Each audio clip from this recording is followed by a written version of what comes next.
四喜丸子寓意福禄寿喜。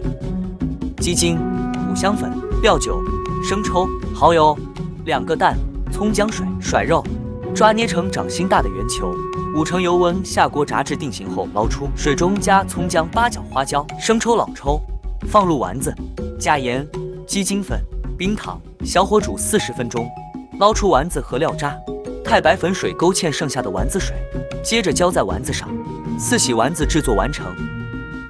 咸蛋黄肉饼蒸蛋，好看好吃又下饭。细绞肉加酱油加米酒加胡椒粉加太白粉，搅拌均匀。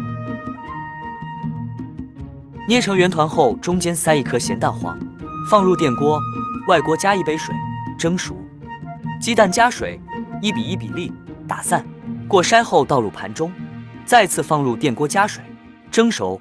起锅后撒点葱花，淋上热香油，最后再淋点日式酱油。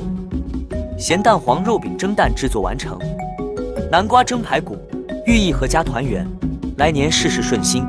蒜末豆豉，浇上热油、盐和白糖、生抽、蚝油，搅拌均匀，浇在排骨上，放太白粉抓腌放10分钟。南瓜切成小块，放入圆盘摆1圈，排骨放在中央，入锅蒸25分钟，1道南瓜蒸排骨就做好了。